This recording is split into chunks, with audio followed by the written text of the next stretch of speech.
ساری زندگی نمازیں پڑھتا رہا، فجر میں جی نہیں چاہتا تھا اٹھنے میں، ٹھنڈ ہوتی تھی تو وضو کرنے کے لیے بڑا مشکل پیش ہوا، اور جب اس کو امید تھی کہ آج میری نیکیاں اللہ کی بارگاہ میں کھلیں گی، تو اس وقت اسے کہہ دیا جائے کہ تمہارا ایک عمل بھی ہمارے پاس قبول نہیں ہے۔ ذرا سوچیے اس دن سے بڑی حسرت کیا ہوگی، پیسے چلے جائیں پھر کمائے جا سکتے ہیں۔ انسان کو کسی موقع پر لائف ایسا ہوتا ہے کہ کئی لوگوں کا زیرو ہو جاتے ہیں، ساری زندگی کی کمائی نقصان ہو جاتا ہے، قرضوں میں آ جاتا ہے، مگر ایک ہمت باقی ہوتی ہے کہ میں زندہ ہوں، دوبارہ کوشش کرتا ہوں، ایک اور ٹرائی کرتا ہوں، پھر کوئی دوست مدد کر دیتا ہے، کوئی پیسہ دے دیتا ہے، بندہ پھر کھڑا ہو جاتا ہے۔ مگر قیامت کے دن جس کا نامہ اعمال وینش ہو گیا، ختم ہو گیا، زیرو کر دیا گیا، there is no other chance، اس دن کوئی اور موقع نہیں ہوگا کہ چلو دوبارہ جاؤ دنیا میں پھر نیکیاں کر کے لاؤ، نہیں، زیرو۔ اب بتائیے کتنی بڑی حسرت ہوگی۔ اب ہو سکتا ہے کسی کے ذہن میں خیال آئے کہ ایسا ہوگا کیوں نہیں، ایسا بھی ہو سکتا ہے کیا؟ جی ہاں میرے نیچے اسلام کا وقت چونکہ مختصر ہے، میں بہت تفصیل سے تو یہ موضوع بھی کور کر سکوں گا، میں ایک دو چیزیں بتاؤں گا اور قرآن پاک کی آیت اور حدیث پاک کے ذریعے سمجھانے کی کوشش کروں گا کہ جی ہاں ایسے اعمال ہیں، ایسے کام ہیں کہ بندہ اگر کرے تو ساری نیکیاں برباد ہو جاتی ہیں، ساری نیکیاں ضائع ہو جاتی ہیں۔ ہم میں سے کئی یہاں مجھے نمازی نظر آ رہے ہیں، روزے دار ہوں گے، آپ جناب بہت ساری نیکیاں کرتے ہوں گے، مگر ان نیکیوں کی حفاظت کا انتظام کیا ہے؟ آپ کے پاس تھوڑے سے درہم ہو جیب میں رکھتے ہیں، زیادہ ہو تو لاکر میں رکھتے ہیں، اور زیادہ ہو تو بینک میں رکھتے ہیں، چھوٹی سی گاڑی ہو تو کہیں بھی پارک کر دیتے ہیں، نئی گاڑی مہنگا موبائل ہو زیادہ حفاظت کرتے ہیں، مہنگا موبائل ہوتا تو بندہ ہاتھ کھولنے کے بعد جیب میں ہاتھ لگا رہا ہوتا ہے، یہ ہے کہ نہیں؟ کیوں پیسے والا مہنگا ہے، سستا نہیں ہے۔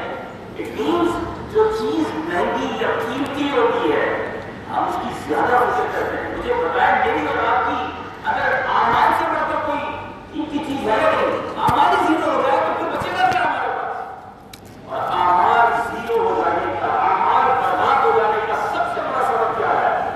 وہ یہ ہے کہ کسی کا ایمان چھن جائے، یعنی ایمان ہی نہیں رہا تو پھر کسی کی حج جوڑے نمازیں کچھ بھی کام نہیں آئے گی۔ ایمان والا ہونا ضروری ہے، ٹھیک ہے؟ تو اب ایمان کیسے چھن سکتا؟ قرآن پاک کی آیت سنیے، اللہ تبارک و تعالیٰ قرآن مجید کے دوسرے پارے میں سورہ بقرہ آیت نمبر 217 میں ارشاد فرماتا ہے وَمَن يَرْتَدِدْ مِنكُمْ عَنْ دِينِهِ فَيَمُتْ وَهُوَ كَافِرٌ فَأُولَٰئِكَ حَبِطَتْ أَعْمَالُهُمْ فِي الدُّنْيَا وَالْآخِرَةِ وَأُولَٰئِكَ أَصْحَابُ النَّارِ هُمْ فِيهَا خَالِدُونَ۔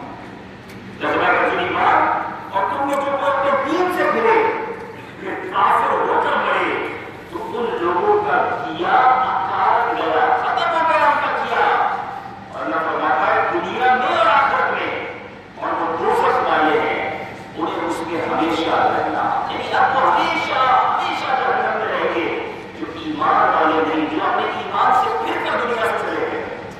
پہلے نیچے اسلام کا جو پتہ چلا کہ ایمان کی حفاظت کی فکر کرنی ہے، ہمیں اپنی گاڑی کی فکر ہے، جاب کی فکر ہے، فیملی کی فکر ہے، پیسوں کی فکر ہے، ویزے کی فکر ہے، کبھی ناراض نہ ہو جائے اس کی فکر ہے، ایمان کی فکر کس کو ہے؟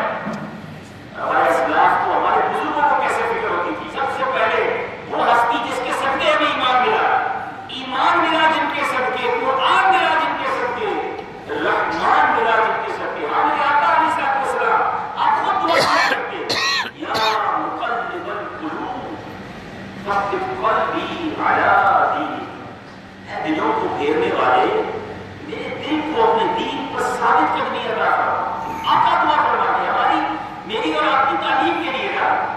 اور سوال کروں گا آپ سے، ہم نے جتنی بار اللہ کی بارگاہ میں دعا کی کہ اللہ ایمان سلامت رکھے، میری ایمان نہ چھن جائے، پیران پیر، پیر دستگیر شریری غوث اعظم شاہ شیخ عبد القادر جیلانی کتنا بڑا مرتبہ ہے، اور آپ فرماتے کہ آج لوگ کہہ رہے ہیں عید کا دن ہے، عید کا دن ہے، عبد القادر کے لیے عید کا دن وہ ہوگا جب اپنا ایمان سلامت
ایمان والی زندگی گزارتے ہیں اور ان کا ایمان کو وہی ایمان کا ہوگا. ہم اللہ سے دعا کرتے ہیں کہ لوگوں کے ساتھ ایمان نہیں پیدا تھا کیونکہ مومن پیدا کیا مومنانہ زندگی یہ بتاتی ہے کہ اللہ ایمان والی عافیت والی بڑی والی یہ تو وہ ہوگی کہتے ہیں مگر کسی کے لیے نہیں ہے. یہ بات فرماتے ہیں کچھ لوگ غیر مسلم رہ رہا ہوں غیر مسلم والی زندگی گزارتے ہیں اور ان کا خاتمہ ایمان کو ہو جاتا ہے. جی ہاں اس وقت دنیا میں اس پوری کائنات میں سب سے زیادہ تیزی کے ساتھ موسٹ گروئنگ ریلیجن آن ارتھ اس ساری دنیا میں سب سے زیادہ تیزی سے جو مذہب پھیلتا ہے اللہ کی رحمت سے وہ اسلام ہے. آئے دن لوگ اسلام قبول کر رہے ہیں. اس کا مطلب کیا ہوا؟ کافر پیدا ہوئے کافروں والی زندگی گزاری ایمان نصیب ہو گیا انشاءاللہ ایمان کا خاتمہ بھی ہوگا. چوتھی کیٹیگری چوتھی جو طبقہ ہے وہ ڈرنا ہے وہ ڈرنے کے لیے کافی ہے. آقا فرماتے ہیں صلی اللہ تعالی علیہ وسلم کچھ لوگ مسلمان پیدا ہوتے ہیں مسلمانوں والی زندگی گزارتے ہیں مگر ان کا خاتمہ کفر پر ہوتا ہے. یہ وہ خوف ہے جو میرے اور آپ کے دل میں ہونا چاہیے. اس کی فکر ہونی چاہیے اس کی حفاظت کا انتظام ہونا چاہیے. آپ سوال ذہن میں یہ ہے کہ ایمان جاتا کیسے ایمان کیسے چلا جائے گا؟ یاد رکھیے جس طرح ہم تصدیق کے قلب کے ساتھ ہم نے کلمہ طیبہ پڑھا اللہ اس کے رسول کی اللہ کی وحدانیت اور اس کی حدیث کی رسالت کا اقرار کیا ہم مسلمان ہوئے. اسی طرح اگر کوئی شخص معاذ اللہ اس کے نبی علیہ السلام فرشتوں اور قیامت کے ضروریات دین کا انکار کر دے یا گستاخی کر دے. اب جناب یہاں پر معاملہ یہ ہوا کہ ایسا بے باکی کا دور ہے کہ فلموں کے گانوں کے اندر ٹھیک ہے کامیڈی شوز کے لطیفوں کے اندر آپس میں ایس ایم ایس اور واٹس ایپ پہ جو جوکس بھیجے جاتے ہیں اس کے اندر کبھی اللہ تبارک و تعالیٰ کی شان کے مذاق اڑایا جا رہا ہوتا ہے کبھی نبی پاک علیہ السلام کبھی فرشتوں کبھی جنت کبھی دوزخ. کوئی سوچتا ہی نہیں ہے کہ میں سن کیا رہا ہوں میں گا کیا رہا ہوں میں بول کیا رہا ہوں. یہ احساس ہی نہیں ہے کہ جناب میرے چند جملے میری کوئی حرکت مجھے ایمان سے خارج کر سکتی ہے. لیکن یہاں دوستوں کو ہنسانا ہے نا انجوائے کرنا ہے. ارے یار ذرا دیکھو لطیفہ کیسا آیا. استغفر اللہ. تمہیں یہ احساس نہیں کئی ملکوں میں اب میری بات ذرا غور سے سنیے گا یہ آپ کو سمجھ آ جائے گی بات. کچھ لوگ کہتے ہیں یار اتنی سی بات سے کیا ہو سکتا ہے. آپ کئی ملک ایسے ہیں جہاں اس ملک کی حکومت کے خلاف ایک لفظ آپ نہیں کہہ سکتے کیونکہ صحیح اس حکومت کا رول ہے. کوئی اگر ایسی کوئی بات کہتا ہے تو جیل میں اٹھا کے ڈال دیا جاتا ہے. تو دنیا کے حکمرانوں کی گستاخی کرنے پر جیل مل سکتی ہے. اللہ اور اس کے رسول فرشتوں اور رب کے بنائے ہوئے قانون کا مذاق اڑاتا کیا اس کی کوئی سزا نہیں ہوگی؟ سوچیے ہم مسلمان ہیں اور ہماری کچھ باؤنڈریز ہیں. اسی طرح کچھ لوگ کہتے ہیں جناب چند جملے کہنے سے کیا ایمان چلا جائے گا؟ بھائی 70 سال اگر کوئی شخص کفر پر رہا ہے ایک بار تصدیق کے قلب کے ساتھ کلمہ پڑھ لے تو اس کا 70 سال کا کفر ایک طرف اللہ اسے ایمان کی اور عطا فرما ہوگا.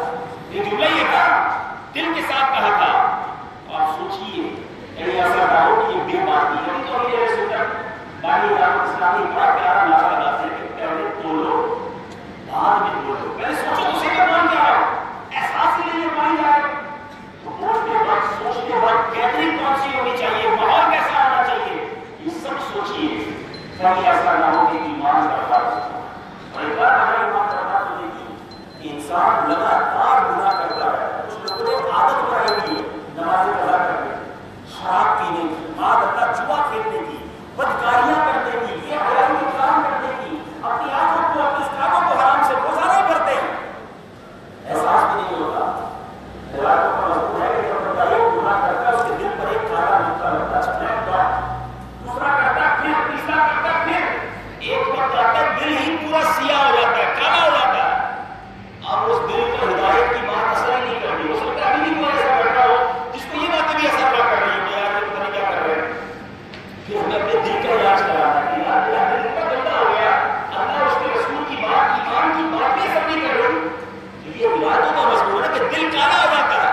اور پھر کیا ہوتا ہے اب جب بندہ روز شیطان کی بات لانا تو ایک وقت ایسا آئے گا جو آخری وقت ہوگا کلمہ پڑھنے کا اللہ نے موقع نصیب فرمایا کہ سکرات کا عالم جس کو کہتے ہیں آخری مزہ کا وقت. اس وقت کیا ہوگا کہ شیطان مرحومین کی شکل میں آتا ہے جس کے ماں کا انتقال ہو گیا یا والد کا انتقال ہو گیا یا کسی مرحوم کا انتقال اس کی شکل میں آتا ہے اور آپ کو کہتا ہے کہ بیٹا مرنے کے بعد مجھے پتا چلا اسلام اچھا مذہب نہیں ہے تو اسلام سے پھر جا.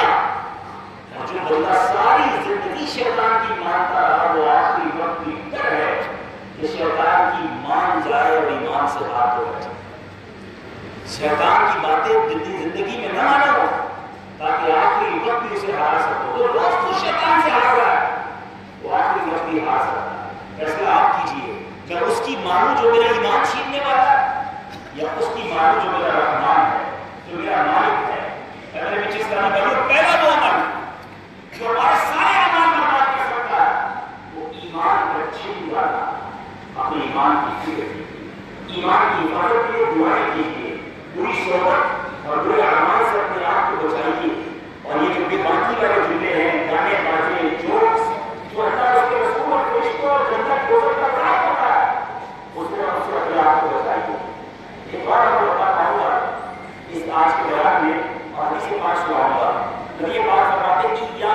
کھا جاتے ہیں.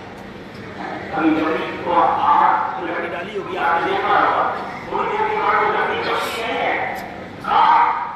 نمازیں پڑھی, روزے رکھے, زکاتیں دی, حج کیے, عمرے کیے, صدقے کیے, اور اسی سب اعمال کو آگ لگا دی. اس سے بڑا بیوقوف کوئی ہے؟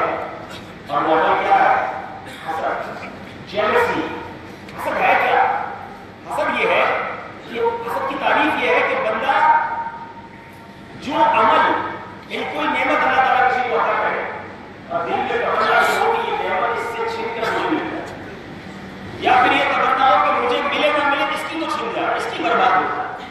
یہ حسد ہے, یہ جہنم میں لے جانے والا کام ہے. ہو سکتا ہے کسی کے ذہن میں یہ بات آ رہی ہے کہ نہیں یار میں تو حسد نہیں کرتا, میں حسد کرتا ہوں تو بری بات ہے, لیکن میں تو نہیں کرتا. چلیے ایک دو ایگزامپلس آپ سے جو مثالیں پوچھ لیتا ہوں. آپ کے ساتھ نوکری کرنے والے, آپ کے ساتھ گھر میں رہنے والے, آپ کے کسی فیملی ممبر, خاندان کے کسی شخص کی, دوست کی کبھی ترقی ہوتی ہے, پیسے بڑھ جائیں اس کے, تنخواہ بڑھ جائے, یا وہ کوئی گاڑی لے لے, مکان لے لے, اس کے بچے کی شادی ہو جائے, سمجھ رہے, یا اس کو شہرت مل جائے, آپ کو برا لگتا ہے.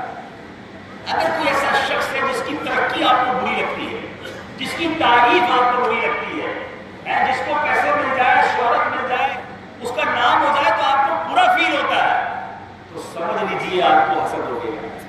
اور یہ حسد نیکیوں کو برباد کر رہا ہے. یہ حاسد جو ہوتا ہے, حسد کرنے والا کون ہوتا ہے؟ حاسد. حاسد ایسی آگ ہے, یہ دنیا میں بھی چلے گا, آخرت میں بھی چلتا ہے. اب سوچیے, کئی لوگ ملتے کہتے مجھے نیند نہیں آتی, میں بہت سوچتا رہتا ہوں, بے سکونی بہت ہے, بے قراری بہت ہے. جو ایسا کوئی مجھے سن رہا ہے نا, تو یاد رکھیے, چیک کر لو کہ حسد تو نہیں ہو گیا. حسد کرنے والا بے قرار ہی رہے گا, اس کو سکون ہی نہیں آئے گا, وہ سوچتا ہی رہے گا. اب سوچیے وہ دل کتنا گندا ہے جو اللہ پر اعتراض کر رہا ہے. جی ہاں, حسد کرنے والا رب پر اعتراض کرتا ہے.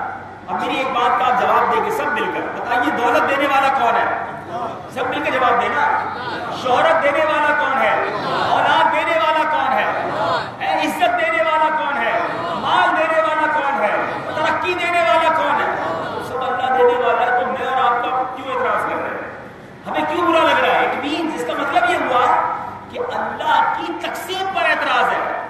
یا اللہ تو نے اسے خوبصورت بنایا, مجھے کیوں نہیں؟ اس کو عزت دی, مجھے کیوں نہیں دی؟ اس کو دولت دی, مجھے کیوں نہیں دی؟ اس کو ترقی دے دی, میرے ساتھ نوکری پر لگا, میرا افسر بن گیا ہے, چھوٹے سے مکان میں تھا, بڑا مکان ہو گیا. وہ جناب کرائے کی گاڑی لیتا تھا, بس میں اور ٹرین میں, میٹرو میں سفر کرتا تھا, دبئی میں گاڑی لے لی اس نے. ترقی ہوئی اور تمہیں تکلیف ہوئی. ایک دکان تھی, دو دکان ہو گئی, ایک بزنس تھا, دوسرا بزنس کھل گیا. پرابلم کیوں ہے؟ جب اللہ دے رہا ہے تو تمہیں کیا مسئلہ ہے؟ وَتُعِزُّ مَن تَشَاءُ وَتُذِلُّ مَن تَشَاءُ. اللہ جسے چاہے عطا کرے گا. حسد کرنے والا سوچے کہ میں اتنا گندا ہو گیا, میرے دل میں اتنی برائی آ گئی کہ لوگ اللہ دے رہا ہے اور مجھے پرابلم ہو رہا ہے. ہونا یہ چاہیے تھا, یہ دعا کرتے یا اللہ اس کو دیا ہے مجھے بھی دے.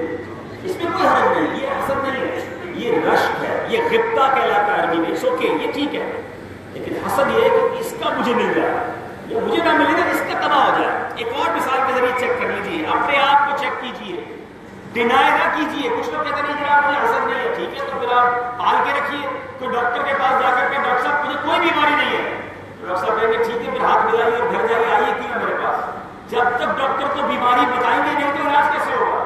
تو آپ اپنے آپ کو بتائیں, کسی کو نہ بتائیں. ہاں یار یہ پرابلم ہو گیا ہے, میرے دوست کو ترقی جب سے ملی ہے مجھے ٹینشن شروع ہو گئی ہے, میرے بھائی میرے خاندان والوں کو جب سے جناب شہرت ملی ہے مجھے مسئلہ ہو گیا ہے, اب علاج بتاتا ہوں. لیکن حسد کی ایک اور جہت کیا ہے؟ ایک اور جہت یہ ہے کہ بندہ کہتا ہے اگر کس کو آ کے آپ کو کہے گا کہ یار فلاں کی گاڑی کا ایکسیڈنٹ ہو گیا ہے, یا فلانی اس کی نوکری چلی گئی, ہاں اس کے پیسے چوری ہو گئے, اس کے پاکستان میں ہندوستان میں گھر میں آگ لگ گئی ہے, آپ کو آ کر کوئی خبر سنائے اور آپ کو پہلے اس سے حسد تھا, آپ اس کے سامنے تو کہیں اوہ بہت افسوس ہوا, مگر دل میں لڈو پھوٹ رہے ہیں, ہاں یار میں تو چاہتا یہ تھا برباد ہو گیا. اب آپ سوچیں اس سے برا دل کس کا ہے جو کسی مسلمان کے نقصان کا خوش ہو رہا ہے؟ سوچیے نا, یہ نکالے دل سے. نہیں ہونا چاہیے حسد, کیونکہ یہ حسد میری نیکیوں کو کھا جائے گا, اس کا کوئی نقصان نہیں ہو رہا. ذرا سوچیے, جس سے بندہ حسد کرتا ہے اس کا کچھ نہیں بگاڑ سکتا کیونکہ اللہ دے رہا ہے. لیکن اپنا بگاڑ رہا ہے، اپنا برباد کر رہا ہے. تو آپ سوچنا ہے ہم نے کہ کیا اس طرح نہیں کیا برباد کر دوں؟ اتنی مشکل سے کمائی ہوئی نہیں کیا، اتنی مشکل سے نمازیں پڑھی، اپنے نفس کو گناہوں سے بچایا اور یوں آگ لگا دوں حسد کر کے؟ یار یہ ہمارے محلے میں، ہمارے علاقے کا رہنے والا ساری دنیا میں مشہور کیسے ہو گیا؟ اس کو لوگ کیوں جانتے ہیں؟ مذہبی لوگوں میں حسد ہو جاتا ہے، اس کا بیان، اس کی نعت، اس کی آواز، یہ نگران بن گیا، یہ ترقی کر گیا، کیوں؟ مجھے کیوں پرابلم ہے؟ اللہ اب اس کا علاج آخری بات، اگر کوئی فیل کرتا ہے کہ ہاں یار حسد ہو گیا ہے اور دل صاف کرنا ضروری ہے ورنہ کہیں حسد پال کر ہی دنیا سے نہ چلا جاؤں، یہ گندگی لے کر قبر میں نہ جاؤں، اس کا علاج، اس کے 2-3 علاج علماء نے فرمائے. پہلا بہترین علاج، وہ ہر بیماری کا علاج ہے، وہ ہر دل کی بیماری کا علاج بھی ہے، جسمانی بیماری کا علاج بھی ہے، اور وہ یہ ہے کہ بندہ اپنے رب کے حضور ہاتھ اٹھائے اور صدق کے دل سے دعا کرے کہ یا اللہ میرے دل کو حسد سے پاک کر، اے اللہ میرے دل کو تمام برائیوں سے پاک کر، تو کریم ہے مالک، میں کمزور ہوں، پڑ گیا ان بیماریوں میں، مالک اپنے کرم سے معاف کر دے. خوب دعائیں کرے، خوب التجائیں کرے، وہ کریم ہے، ایک نگاہ فرمائے گا ہمارا سارا دل صاف ہو جائے گا صدق کے دل سے. دوسری بات، جس سے حسد ہو گیا ہے بندہ اس کے لیے بھی دعا کرے. یہ بڑا ڈیفیکلٹ ہے. مثال کے طور پر کسی کو کسی کی دولت سے حسد ہے، کسی کو کسی کی شہرت سے حسد ہے، تو دعا کرے یا اللہ اس کو اور مال عطا فرما، یا اللہ اس کو اور حسن عطا فرما، یا اللہ اس کو اور شہرت عطا فرما. بڑا بھاری ہو گئی ہے، آپ کو اس کی اسی چیز سے تو پرابلم ہے، لیکن انجیکشن جو ہے نا وہ درد ہی رہتا ہے، مزہ نہیں رہتا. یہ درد ہوگا مگر صفائی بھی ہوگی. اب آپ مثال کے طور پہ آپ نے کسی کے لیے دعا کی یا اللہ اس کو اور ترقی دے، تھوڑے دنوں بعد خبر ملی کہ یار اس کو ترقی مل گئی ہے، آپ کے دل سے آواز آئی میں نے بھی تو دعا کی تھی، ترقی تو ملنی تھی. اب ٹینشن نہیں رہے گا، دل صاف ہو جائے گا. تیسرا آخری عمل تو بہت سارے لکھے ہوگا، جس سے حسد ہو گیا ہے بندہ اس کی اچھی سی یا تو عبادت کرے یا اس کو بہت اچھا سا تحفہ دے. اب یہ بھی بڑا مشکل ہے کہ ہر بندہ ہی اچھا نہیں لگتا، اس کو تو وہ اچھا نہیں لگتا، اس کو کیسے تحفہ دوں؟ ہاں یہی میرا علاج ہے کہ تحفہ دینے سے محبت بڑھتی ہے. میں تحفہ دوں گا دل صاف ہوگا، محبت بڑھے گی. میں میرے پیچھے اسلامی بھائیوں میں 2 ہی چیزوں کو کور کر سکا، وہ اعمال جو اعمال برباد کر دیتے ہیں، جو نیکیاں ختم کر دیتے ہیں. آج ہم نے ایک سنا کہ ایمان کا چلے جانا، اللہ ہم سب کے ایمان کی حفاظت فرمائے، ہمیں ایمان کی حفاظت کی فکر بھی عطا فرمائے. اور دوسرا عمل یہ ہے کہ بندہ حسد نہ کرے کہ حسد نیکیوں کو اس طرح کھا جاتا ہے جیسے آگ لکڑی کو کھا جاتی ہے. لیکن صرف یہ 2 عمل نہیں ہیں، ایسے 20 اعمال ہیں. اب کہاں سے پتہ چلے گا؟ کیسے پتہ چلے کہ نئی دکان کھولتے تو بندہ کہتا ہے یار لاک کون سا لگے گا، حفاظت کا انتظام کیسے ہوگا، سیکیورٹی سسٹم کیا ہوگا، سب سمجھتا ہے. ایمان والے ہو، ایمان کی حفاظت کا سسٹم نہیں سمجھو گے، شیطان کہاں کہاں سے چوری کرنے آ سکتا ہے اس کو نہیں سمجھو گے.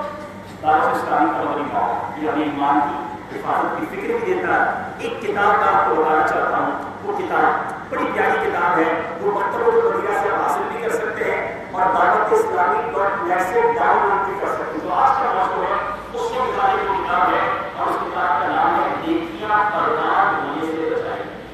نیکیاں برباد ہونے سے بچائی قرآن کی کتاب ہے. اس میں کئی ایسے اعمال لکھے ہیں جو ہمارے، وہ ایسے کام لکھے ہیں جو ہمارے اعمال برباد کرتے ہیں. وہ کتاب پڑھنے سے تعلق رکھتی ہے. اللہ تعالیٰ ہم سب کو عمل کرنے کی توفیق عطا فرمائے. ماشاءاللہ آج ایک کتاب یہاں پر مقررہ پر موجود ہوگی، آداب الدین. سبحان اللہ. امام محمد بن محمد غزالی، امام غزالی کی کتاب ہے اخلاق و آداب سکھانے والی. اس کتاب کو آپ یہاں سے حاصل کر لیں. بہت پیاری پیاری حدیثیں اور روایتیں اس میں ہیں، پڑھتے جائیے اور عمل کرتے جائیے. اللہ تعالیٰ سب کو عمل کرنے کی توفیق عطا فرمائے. آمین بجاہ النبی الامین صلی اللہ